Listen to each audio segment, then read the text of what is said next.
इसलिए मनु महाराज के द्वारा बताए हुए मार्ग पर ही चल के हमें लक्ष्य की प्राप्ति होगी। अब मनु महाराज की सृष्टि जो 2 बेटा और 3 बेटियों के रूप में आगे कैसे चली, उसकी चर्चा अब समय आज्ञा नहीं देता। हमारे बीच में हमारे श्रीधाम वृंदावन के सबके संतों के लाडले, सबके प्यारे हमारे योगेश जी आए हैं और आज हमें श्री मलुक पीठाधीश्वर महाराज का आशीर्वाद भी प्राप्त हुआ और संभवतः आज ही शास्त्रीय संगीत का कार्यक्रम है। हाँ, तो अभी हम लोग 8:30 बजे, अच्छा ठीक। आज हमारे ग्वालियर से बहुत प्रसिद्ध सितार वादक श्री भरत नायक जी आए हैं। वो अपने सुंदर सितार के स्वरों से हमारा आनंद वर्धन करेंगे और शास्त्रीय संगीत के बहुत उच्च कोटि के गायक राजन साजन जी जो बनारस के प्रसिद्ध गायक हैं, उनके कृपा पात्र शिष्य भी आए हैं जो ग्वालियर से पधारे हैं। उनका विस्तार से परिचय तो हमारे संचालक महोदय देंगे, जो आए थे, इसलिए मैंने आपको केवल स्मरण करा दिया है।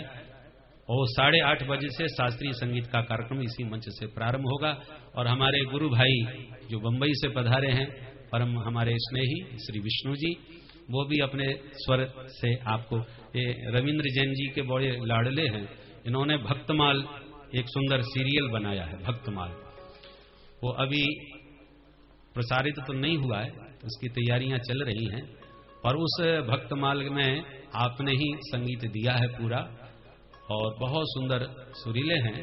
और सबसे बढ़िया बात, हमारे सदगुरुदेव भगवान के बहुत लाडले हैं, उनकी प्रेरणा से ही इन्होंने संगीत का शुभारंभ किया। इनका जीवन समाप्त हो चुका था और गुरुदेव ने ही नया जीवन दे करके इनको लौटाया है। इसकी कहानी इन्हीं से आप सुनेंगे। बाकी ये प्रत्यक्ष हम गुरु भाइयों ने देखा कि इनका जीवन, जो डॉक्टरों ने भी लगभग मना कर दिया था कि अब इनका असंभव है बचना, टोटल मना कर दिया था, और उस समय गुरुदेव ने विशेष अपनी कृपा से इनको जीवन दान दिया है। और ऐसे हमारे गुरु भाई श्री विष्णु जी हैं, इसलिए अपना जीवन गुरुदेव की सेवा और समर्पण में ही इन्होंने समर्पित किया है। ऐसे हमारे विष्णु जी भी अपने मधुर कंठ से हमको आह्लाद प्रदान करेंगे और हम इनसे निवेदन करेंगे, जो भक्तमाल में इन्होंने संगीत दिया है शुभारंभ का, वो जरूर हम सबको सुनाएंगे कि किस प्रकार से भक्तमाल का गायन इन्होंने सीरियल के माध्यम से प्रारंभ किया है। और नाभाजी का चरित्र सबसे पहले अपने धारावाहिक में इन्होंने प्रारंभ किया है। तो बड़े बड़े सुंदर सुंदर संगीतकारों के शास्त्रीय संगीत का हम लोग श्रवण करेंगे। आप लोग 8:30 बजे से संगीत का आनंद लेंगे और हमारे जो वृंदावन धाम के श्री योगेश जी सबके लाडले प्यारे हैं, संतों की सेवा में समर्पित रहते हैं। अब हम उनसे भी निवेदन करेंगे कि अपने हृदय के उद्गार 2 शब्दों में श्रवण कराएं और उसके बाद हम लोग भगवान नाम संकीर्तन करते हुए आरती और प्रसाद ग्रहण करेंगे। और प्रसाद पाने के बाद पुनः 8:30 बजे से हम लोग संगीत के स्वर लहरियों का आनंद लेंगे। और कल हम लोग भजन संध्या का आनंद लेंगे, जहां पर दूर दूर से भजन गायक, आज शास्त्रीय संगीत, कल भजन संध्या, और परसों फिर सुंदर कांड का पाठ।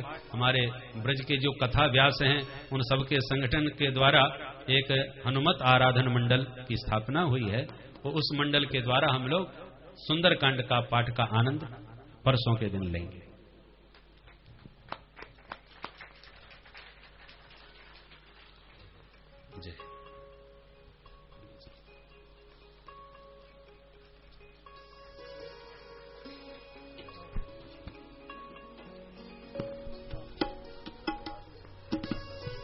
तो 2 शब्द हमारे योगेश जी आपके सन्मुख निवेदन करेंगे, उसके बाद भगवान नाम संकीर्तन के बाद आरती होगी। बोल वृंदावन बिहारी लाल की जय। बोलिए भागवत भगवान की। देखिए कितनी बड़ी कंजूसी है। मैं जब भी कहीं भागवत में जाता हूं और व्यास गद्दी के ऊपर जब मुझे अपनी मधुर वाणी से कुछ बोलने का अवसर मिलता है, तो मैं सभी भक्तों से ये देखता हूं कि भक्त भागवत तो सुन रहे हैं, पर जय में ही सबसे बड़ी कंजूसी है। और बेटे का अगर जन्मदिन मन रहा हो और केक कट रहा हो और आदमी कोने में खड़ा हो, तो वहां से भी कहेगा हैप्पी बर्थडे टू यू, कहेगा कि नहीं कहेगा? हमारे वृंदावन के अंदर में जो जयकारा लगाते हैं वो दोनों हाथ ऊपर करके लगाते हैं। उठाएं सभी लोग, प्रभु ने आपको सबको दो दो हाथ दिए हैं। जहां तक मेरी आवाज जा रही है सभी लोग ऊपर हाथ उठाएं और इतनी जोर से जयकारा लगाएं कि बिहारी जी जहां विराजमान है उनको मालूम पड़े कि भागवत में कोई भक्त बैठे हुए हैं। बोली भागवत भगवान की जय। आप सभी के जयकारे के साथ श्रीमद् भागवत को स्पर्श करते हुए व्यास गद्दी पे विराजमान आदरणीय पाराशर जी, वृंदावन की शोभा संत समाज यहां विराजमान है एवं सभी मेरे जितने भी भक्तगण हैं, आप सभी के चरणों में मैं अपना शीश झुकाता हूं, आप सबका हार्दिक अभिनंदन करता हूं। वृंदावन की ये भूमि और भागवत की आवश्यकता, इसके बारे में तो व्यास गद्दी से हमारे जो पाराशर जी हैं ये आपको बताते ही हैं। अभी इन्होंने कई बात की और मैं बैठ करके बड़ा चिंतन से सुन रहा था। और भागवत एक ऐसी चीज है जिससे अगर आप ध्यान लगा के सुन लें तो इतने उल्लेख दिल के अंदर आ जाते हैं कि कभी कभी तो ये लगता है कि भगवान की खोज में ही निकल जाए। लेकिन कोई दिल लगा के सोचे। अभी जैसे उन्होंने कहा कि विदेश जाने के लिए तो सूटकेस लगाना पड़ता है, लेकिन वहां जाने के लिए कुछ तैयारी नहीं करनी पड़ती। एक कहावत है कि जब हमारे घर में शादी होती है तो दूल्हा सबसे पीछे होता है और घर के सारे लोग आगे होते हैं। होते कि नहीं होते हैं? और जब मनुष्य अपनी अंतिम यात्रा पे जाता है तो वो बना हुआ दूल्हा आगे होता है और वो सारे लोग पीछे होते हैं। ये जिंदगी की सच्चाई है जिसे कोई झुठला नहीं सकता। आप कब जन्म लेंगे इसके लिए भगवान ने आपको 9 महीने, 8 महीने, 7 महीने का समय निश्चित कर दिया है कि जन्म होगा, लेकिन कब मृत्यु होगी इसका कोई समय नहीं है। लेकिन हम भाग रहे हैं कहां पर? अपने आप के लिए। और यहां पर जो भागवत भगवान है, इस भागवत से निकला हुआ एक एक श्लोक, एक एक वाणी अगर हम अपने दिल में उतारें तो आप निश्चित मानिए कि हम भगवान को देखने के लिए अपनी नजरों से आंख बंद करके अगर देखें तो साक्षात गोपाल आपको दिखाई देंगे। लोग कहते हैं, मेरी आवाज आ रही है पीछे तक भैया? लोग कहते हैं कि व्यास गद्दी पे बैठे हुए पाराशर जी किताब देख करके भागवत बोल रहे हैं। पर मैं आपको बताना चाहूंगा कि आप जब मोबाइल लगाते हैं ना और उस मोबाइल का जब नेटवर्क चला जाता है तो आपके दिल में लगता है कि मैं अपने भाई को फोन करने वाला था लेकिन नेटवर्क चला गया। और जैसे ही नेटवर्क मोबाइल का आता है आपको खुशी होती है कि भाई को फोन लगाओ। आदरणीय पाराशर जी जब गद्दी पर विराजमान होते हैं, ये भागवत को रटते नहीं है, ये साक्षात मोबाइल हैं और प्रभु श्री राम और कृष्ण इनके नेटवर्क हैं। जब ये यहां इस गद्दी पे विराजमान होते हैं तो आपको प्रभु दिखे ये आपकी चिंता है, लेकिन इनको प्रभु दिख रहे हैं और इनको भागवत बता रहे हैं, ये साक्षात मुझे मालूम है। यही नेटवर्क है, ये रटे हुए नहीं है। इनका प्रभु से नेटवर्क मिलता है और जो प्रभु से अपना नेटवर्क मिला लेता है उसका सिंगल कभी नहीं जाता। जाता है कभी सिंगल? मनुष्य को बनाने वाला भगवान। लोग कहते हैं स्वर्ग और नर्क। मैंने बड़े बड़े मंचों में भागवतों में गया, मैंने लोगों से पूछा, मनुष्य पैदा हुआ, जला इसी जगह पर, अपनी चिता के अंदर मिट्टी हो गया और हमारे अंदर की जो सांस रूपी एक ज्योति है वो अदृश्य होकर के भगवान के पास चली गई। मनुष्य यही जन्म लिया, यही खत्म हो गया, तो स्वर्ग और नर्क है कहां? इस चीज का चिंतन करो। स्वर्ग भी यही है, भागवत में यही आता है, नर्क भी यही है, लेकिन हम उसको समझें। प्रभु कहां है? प्रभु हमारे अंदर है। जिस सांस को हम ले रहे हैं ये साक्षात प्रभु है। भगवान कहता है कि ये इंसान गलत है, इसको तू साबित मत कर, लेकिन इतना कर कि ये तेरी वजह से परेशान ना हो, क्योंकि ये भी मेरा भक्त है। अगर गलत है तब भी मेरा भक्त है और तू भी मेरा भक्त है। अगर तू सच्चे दिल से इसको खुश कर लेगा तो मैं सोच लूंगा तूने मेरी साक्षात पूजा कर ली। ये भागवत के अंदर है।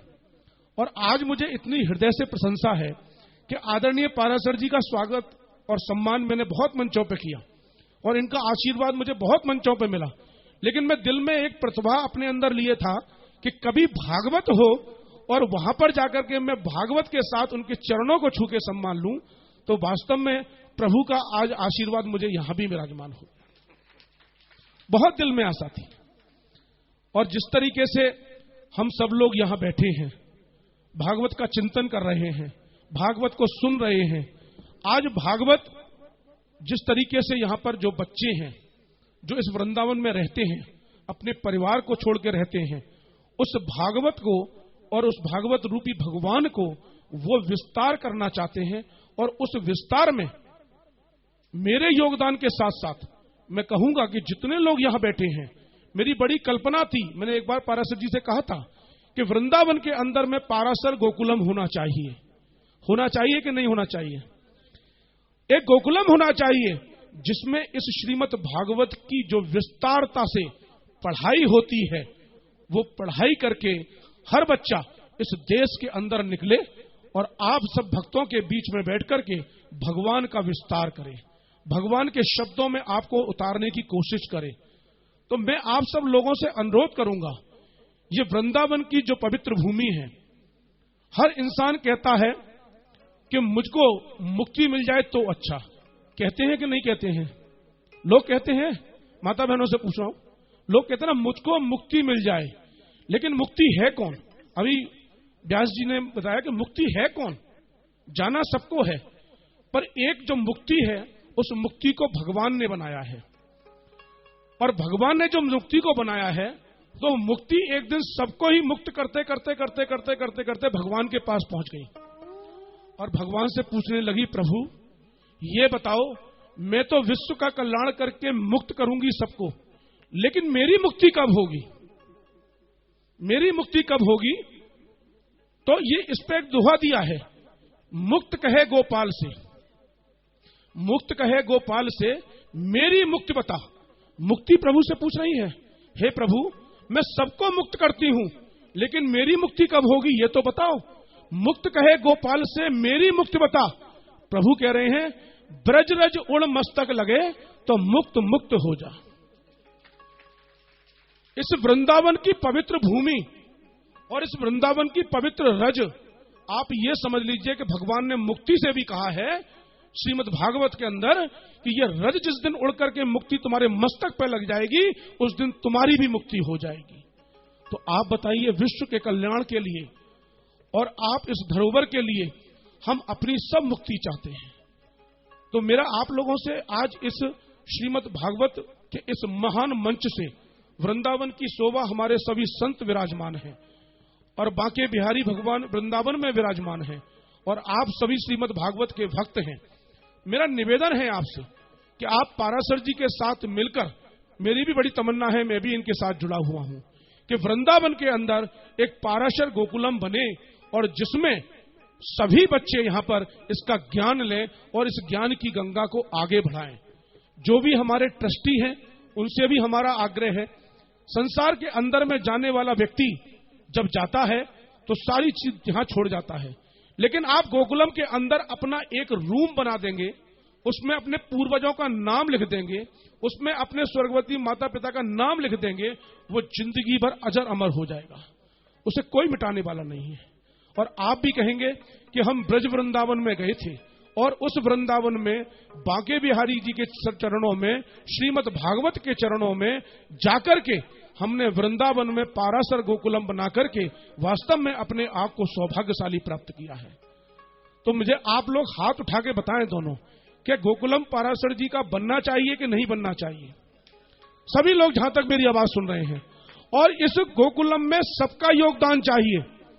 इनकी कल्पना है, इनकी आशा है और इनका प्रयास है, लेकिन इस प्रयास को सार्थक करने के लिए आपके दोनों हाथ और आपकी अंदर की अनुभूति की बड़ी आवश्यकता है। तो मैं चाहूंगा कि आप सभी लोग अपने जिस भी मन से और जिस रूप में इस गोकुलम को नाम दे सकें, तो वृंदावन के अंदर में निश्चित तौर पर बड़ा एक सौभाग्य होगा। तो मैं सभी भक्तों का बड़े आदर सम्मान के साथ स्वागत करता हूं कि आप सभी लोगों ने मेरी बात पर सहमति जताई है, क्योंकि देखिए आज मैं पाराशर जी के लिए गोकुलम की बात कर रहा हूं। लोग बाल कल उंगली उठाने लग जाएंगे शायद, लेकिन एक कहावत है कि कोई आदमी ये कहता है ना योगेश द्विवेदी गलत है ऐसे करके, तो मैं उससे कहता हूं मेरे भाई इस उंगली को मैं यूं मत दिखा, ये देख कि ये एक उंगली उसकी तरफ है लेकिन ये 3 उंगली तेरी तरफ भी है कि तू कैसा है। इसलिए एक उंगली किसी के ऊपर मत दिखाओ, हर इंसान की आलोचना करना बंद करो। इंसान क्या है? इंसान साक्षात भगवान का दिया हुआ एक अवतार है। अब हम सत्य बोलें, घर में भागवत को समझें, मंदिर में पूजा करें, मंदिर में भगवान जो हमारे घर में विराजमान है। आप देखिए शाम को जल्दी में है, शादी में जाना है, आपने कहा घर में एक काम करना, दूध का भोग लगा देना भगवान को। गुरुजी कह देते हैं ना दूध का भोग लगा देना भगवान को। मैं पूछना चाहता हूं अगर घर में आपके दामाद आ जाएं तो क्या उनको भी दूध का भोग लगा दोगे? क्या लगा दोगे? क्या उनके लिए पकवान बनेंगे, पूड़ी सब्जी कचौड़ी रायता खीर सब। तो इतनी जल्दी क्या कि भगवान को दूध का भोग लगाओ। जैसे दामाद की लिए बहुत पकवान बनते हैं ऐसे भगवान के लिए भी बनाओ। तो ऐसे ही पकवान रूपी वृंदावन के अंदर में ये गोकुलम बनना चाहिए। और मैं पूर्ण रूप से, क्योंकि आप श्रीमद् भागवत के भक्त हैं और भक्त जिस भागवत के सामने बैठता है वहां यहां से निकलने के बाद क्या होगा, लेकिन यहां बैठकर कोई झूठ नहीं बोल सकता, ये मैं ईमानदारी से कह सकता हूं। जो भी आपके दिल से निकल रहा होगा, इसमें जो भी आपके हाथ उठ रहे होंगे, आप निश्चित मान लेना भगवान श्री कृष्ण ने जैसे एक उंगली पर गिरिराज पर्वत उठाया था, आप अपने दोनों हाथों पर इस गोकुलम को उठा लो, ये वृंदावन की बहुत बड़ी शान होगी। तो मैं ज्यादा कुछ न कहते हुए श्रीमद् भागवत को नमन करता हूं, आदरणीय व्यास जी को नमन करता हूं, वृंदावन संत समाज को नमन करता हूं, और सम्मानित मेरी माता बहनें, सम्मानित मेरे बुजुर्ग और सम्मानित मेरे सभी भक्तों को और आप सभी का अभिनंदन करता हूं। और मेरा सहयोग नहीं, पूर्ण से पूर्ण रूप से सहयोग रहेगा। पाराशर जी जब मुझे पकड़ लेंगे, वैसे रोज पकड़ लेते हैं, रोज कहीं ना कहीं मेरी मुलाकात हो ही जाती है, लेकिन जब मुझे पकड़ लेंगे, वैसे मैं इन्हीं का बालक हूं। वृंदावन में मेरी पहचान ही इन्हीं की वजह से है, वृंदावन में मेरी पहचान इन संतों की वजह से है। मेरी राजनीतिक परिभाषा नहीं है, मेरी पहचान ये है कि मैं खुद वृंदावन हूं। मैं योगेश द्विवेदी नहीं हूं, मैं खुद वृंदावन हूं। तो इसलिए मैं आप लोगों से यही कहूंगा कि मेरे सार्थक के साथ अपनी सार्थकता को भी जोड़ दो, तो निश्चित तौर पे ये गोकुलम बन के रहेगा। और निश्चित तौर पे जिस दिन ये गोकुलम बन जाएगा, मैं आपको विश्वास दिलाता हूं आदरणीय पाराशर जी की एक भागवत उस गोकुलम में ही होगी, उसी जगह होगी। जोरदार तालियां बजाओ हाथ उठा के। सभी लोग सहमत हैं मेरी बात से? सभी लोग? गुरुजी सहमत हैं? तो मैं आप सबका बहुत बहुत आभार व्यक्त करता हूं कि आप सब लोगों ने मुझे मंच पर बोलने का अवसर प्रदान किया, मान सम्मान दिया। और इस वृंदावन का एक छोटा सा बालक हूं, बस ऐसे ही आशीर्वाद लेकर बढ़ रहा हूं। और श्रीमद् भागवत और व्यास गद्दी और संतों की कृपा और आप सब भक्तों की कृपा मुझ पर हमेशा बनी रहे। बस इसी के साथ बोलिए बांके बिहारी लाल की। धन्यवाद।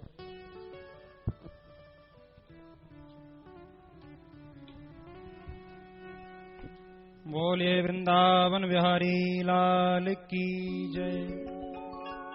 आरती से पूर्व में आपके लिए एक सूचना है कि आज रात्रि में शास्त्रीय संगीत का आयोजन होगा, जिसका समय निश्चित किया गया है। कृष्ण नारायण मिश्रा जी आनापुर, जो मैं नाम बोल रहा हूं, कृपया वो नाम सुनकर के सीधे शीघ्रता से मंच पर पधारें। और भाई कृष्ण नारायण मिश्रा जी आनापुर, ओम प्रकाश पलिया जी मुरैना, इंद्र कुमार तिवारी जी ग्वालियर, शरद कुमार शर्मा ग्वालियर, महावीर शर्मा ग्वालियर, अभिषेक नायक हरिद्वार, ललित कुमार पाठक इंदौर, भरत कुमार शर्मा इंदौर, विपिन मदान केरल, प्रवीण श्रीवास्तव केथल, प्रवीण श्रीवास्तव मुरैना, रमेश चतुर्वेदी जी गोरखपुर और खेदीलाल त्रिपाठी कुंडा एवं राधेश्याम त्रिपाठी जी कुंडा। ये सभी भक्तों के नाम जो मैंने लिए वो कृपया सभी मंच पर पधारें और सभी लोग हम लोग मिलजुल करके भगवान की आरती करेंगे।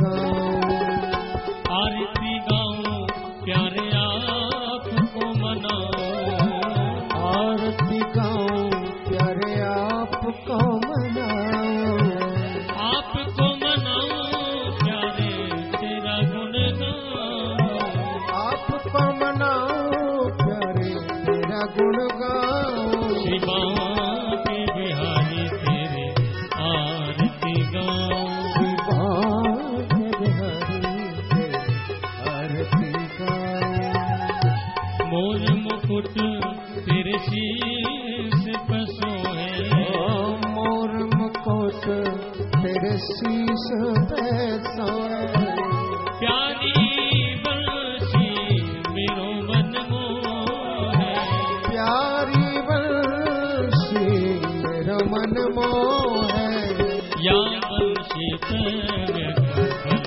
बल जाऊं, या बंसी बलि बलि जाऊं, हे नंद के लाला तेरे आरती गाऊं, हे गिरधर तेरी आरती गाऊं, चरणों से निकली गंगा प्यारी, चरणों से निकली गंगा प्यारी, जिसने सारी दुनिया तारी, जिसने सारी दुनिया तारी, उन चरणों में शीश झुकाऊं, उन चरणों को शीश झुकाऊं, शिवा के बिहारी तेरी आरती गाऊं, शिवा के बिहारी तेरी आरती गाऊं, श्री हरिदास के प्यारे तुम हो, श्री हरिदास के प्यारे तुम हो, मेरे मोहन जीवन धन हो, मेरे मोहन जीवन धन हो, मेरे मोहन जीवन धन हो, मेरे मोहन जीवन धन हो, बात सदा ब्रज मंडल पाऊं, वास सदा वृंदावन पाऊं, शिवा के बिहारी तेरे आरती गाऊं, शिवा के बिहारी तेरी आरती गाऊं, व्यासदास के नाथ आप हो, व्यासदास के नाथ आप हो, सुख दुख जीवन प्यारे साथ आप हो, सुख दुख जीवन प्यारे साथ आप हो, युगल छवि के दर्शन पाऊं, युगल छवि पे मैं तो बलि बलि जाऊं, शिवा के बिहारी तेरी आरती गाऊं, शिवा के बिहारी तेरी आरती गाऊं, शिवा के बिहारी तेरी नंद बिहारी तेरे नंद के लाला तेरे आरती गाऊं, आरार्तिक्यं समर्पयामि द्योः शान्तिरन्तरिक्षगुं शान्तिः पृथिवी शान्तिरापः शान्तिरौकदयः शान्तिः वनस्पतयः शान्तिर्विश्वे देवाः शान्तिर्ब्रह्म शान्तिः सर्वगुं शान्तिः शान्तिरेव शान्तिः श्यामा शान्तिरेधि हस्ते अक्षतपुष्पाणि आदाय जग्ने नजरमे जन्तदेवास्तानि धर्माणि प्रथमान्याशन्न तेहनाकं महिमानः सचन्द्रेत्र पूर्वे साध्याः सन्ति देवाः हरिः ओम् एकदन्ताय विद्महे वक्रतुण्डाय धीमहि तन्नो दन्तिः प्रचोदयात् नारायणाय विद्महे वासुदेवाय धीमहि तन्नो विष्णु प्रचोदयात् महालक्ष्मी च विद्महे विष्णुपत्नी च धीमहि तन्नो लक्ष्मी प्रचोदयात् सेवन्तिकावकुलचम्पकपाटलाब्जै पुण्णागजातकरवीररसालपुष्पै बिल्वप्रवालतुलसीदलमञ्जरी वै स्वां पूजयामि जगदीश्वर मे प्रसीद नानासुगन्धपुष्पाणि यथा कालोद्भवानि च पुष्पांजलिर्मया दत्तो गृहाण परमेश्वर। भगवते श्री पुराण पुरुषोत्तमाय नमः। मंत्र पुष्पांजलिं समर्पयामि। श्री वृंदावन बिहारी लाल की जय। भागवत भगवान की जय।